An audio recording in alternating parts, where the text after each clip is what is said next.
புதுச்சேரி பெரிய கடை காவல் நிலையம் கடந்த 2017-18 ஆண்டு காலத்தில் அப்பொழுது பணிபுரிந்த செல்வம் அவர்கள், அதாவது அந்த காவல் நிலையத்தோட ஆய்வாளர், அவர் பணிபுரிந்த அந்த காலத்திலே 3 போஸ்கோ வழக்குகள், அதாவது ஆசிரமத்தில் நடந்த ஒரு சிறுமி பாலியல் மற்றும் அது மட்டும் இல்லாமல் 2 பெண் குழந்தைகள் பாலியல் சம்பந்தமான 3 வழக்குகளை எஃப்ஐஆராக பதிவு செய்கிறார். ஆனா பதிவு செய்த செல்வம் ஆய்வாளர் அவர்கள் அந்த எஃப்ஐஆர் அந்த பதிவோட நிறுத்திட்டார்.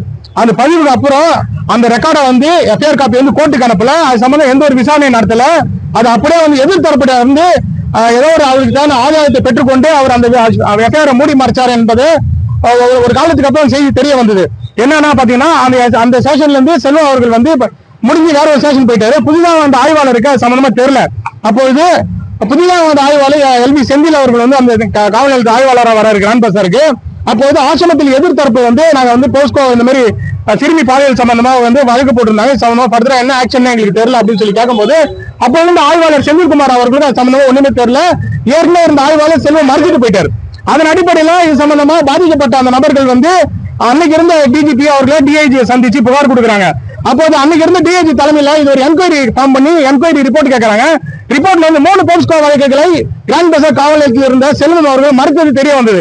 அந்த அவர்களுக்கு ஆதரவாக இருந்த அந்த எஃப்ஐஆரை மறுத்ததன் அடிப்படையில் அன்றைக்கு உடனடியாக அன்னைக்கு இருந்த டிஜிபி அவர்கள் அன்னைக்கு காவல் நிலையத்தில் பணி செய்த ஆய்வாளர் எல்வி செந்தில்குமாரை தொடர்பு கொண்டு அவருக்கு ஒரு உத்தரவிட்டார். அந்த உத்தரவு என்னன்னா, இது சம்பந்தமா உடனடியாக எஸ்பி செல்வத்தின் மீது வழக்கு பதிவு செய்யணும்னு சொன்னாங்க. அதன் அடிப்படையில் அன்னைக்கு இருந்த எல்வி செல்வகுமார் இன்ஸ்பெக்டர் அவர்கள் 409 செக்ஷன்ல எஃப்ஐஆர் கிரைம் நம்பர் 141/2009 அதன் அடிப்படையில் நான் பேலபிள் செக்ஷன்ல வழக்கு பதிவு செய்யறாங்க. வழக்கு பதிவு செஞ்ச உடனே அன்னைக்கு இருந்த ஆட்சி அதிகாரத்தில் இருந்த ஒரு சில அரசியல்வாதிகள் துணையுடன் அன்னைக்கு இருந்த இன்ஸ்பெக்டர் செல்வம் அவர்கள் அவருடைய பதவியை தவறா பயன்படுத்தி உடனடியாக 3 நிமிஷத்துக்குள்ள அந்த 141/2019 எஃப்ஐஆர் சட்டவிரோதமாக மாத்துறாங்க. சிசிடிஎன்எஸ்ல அதாவது ஒரு எஃப்ஐஆர் போட்டாங்கன்னா மிஸ்டேக் ஆக்ட் போட்டு எம்ஏ போட்டு கேன்சல் பண்ணணும். கேன்சல் பண்ணி கோர்ட்டுக்கு ப்ரொடியூஸ் பண்ணாங்க. அதெல்லாம் பண்ணல.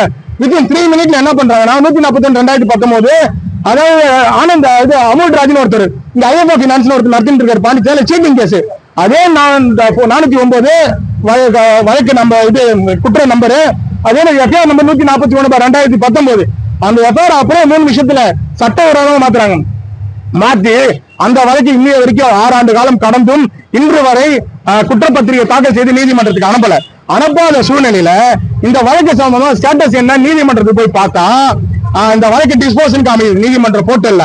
அது எப்படி செக் பண்ணா ஒதியஞ்சாலையில 141/2019 ஒரு வழக்கு 2007 முடியுது. அந்த முடிஞ்ச வழக்கை எடுத்துட்டு போயிட்டு கிராண்ட் பசார் வழக்கு முடிஞ்ச மாதிரி அந்த கோர்ட்டு போர்ட்டல்ல சட்டவிரோதமா சொல்லுறாங்க. அதாவது ஆட்சி அதிகாரத்துல அதாவது ஒரு போலீஸ் அதிகாரம் எப்படி தவறாக பயன்படுத்திருக்காங்கன்னா சிசிடிஎன்எஸ் தவறாக பயன்படுத்திருக்காங்க. கோர்ட்லயே அவங்க அதிகாரத்தை வச்சு ஆள் பலம் பண பலத்தை வச்சு அதையும் சட்டவிரோதமா திருத்திருக்காங்க. இது நீதிமன்றம் வரைக்கும் இன்னைக்கு போர்ட்டல்ல தவறு நடந்திருக்கு. இதை நாங்க கண்டித்து இன்னைக்கு 2 எஃப்ஐஆர் பாருங்க. இங்க பாருங்க 141/2409 செக்ஷன் வழக்கு கிராண்ட் பசார் போலீஸ் ஸ்டேஷன். ஓகேங்களா? இதுல குற்றவாளி அமுல்ராஜ் ஐயப்பா பினான்ஸ். ஓகேங்களா?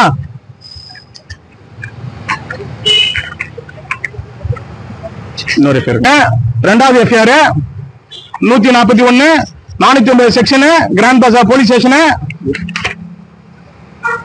என் செல்வம் SHO கிராண்ட் பசார் போலீஸ் ஸ்டேஷன்.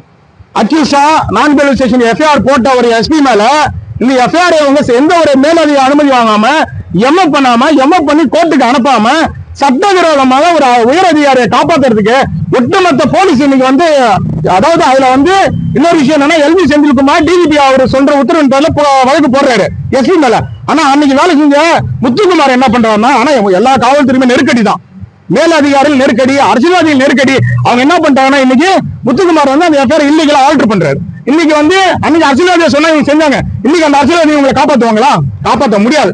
தவறு யார் செய்தாலும் தவறு தொடர்ந்து தமிழக தொடர்ந்து குரல் கொடுப்போம். இந்த வழக்கு சம்பந்தமா நீ டிஐஜி மக்கள் மன்றத்தில் நாங்க முறையிட்டு நாங்க புகார் தெரிவிச்சிருக்கிறோம். இது மட்டும் இல்லாம வருகின்ற திங்கட்கிழமை உயர்நீதிமன்றத்தில் இந்த வழக்கை சிபிஐக்கு மாற்ற சொல்லியும் நாங்க மனு தாக்கல் செய்கிறோம். அதே போல இந்த 3 சிறுமி பாலியல் வழக்கு தான் இவ்வளவு தில்லுமுல் பண்ணிருக்காங்க. அப்ப அந்த 3 கேஸையும் டிஸ்போஸ் பண்ணதா கோர்ட் சொல்லுது. அப்ப நீதிமன்றத்துக்கு சரியான ஆவணம் கொடுக்காம ஏதோ ஒரு தில்லுமுல் பண்ணி இந்த வேலையில பண்ணிருக்காங்க. அதனால நாங்க என்ன கேட்கிறோம்னா நீதிமன்றத்துல சிபிஐக்கு இந்த கேஸை ஃபார்வர்ட் பண்ணி உடனே விசாரிக்கணும். அந்த 3 பாலியல் வழக்கையும் சென்னை உயர்நீதிமன்றத்தை திரும்பி ரீஓபன் பண்ணி விசாரிக்கணும் என்ற கோரிக்கை தமிழக வாழ்வுரிமை கட்சியின் சார்பில் பாதிக்கப்பட்ட சார்பாக நாங்கள் முன்வைக்கிறோம் என்பதை தெரிவித்துக் கொள்கிறேன். நன்றி, வணக்கம்.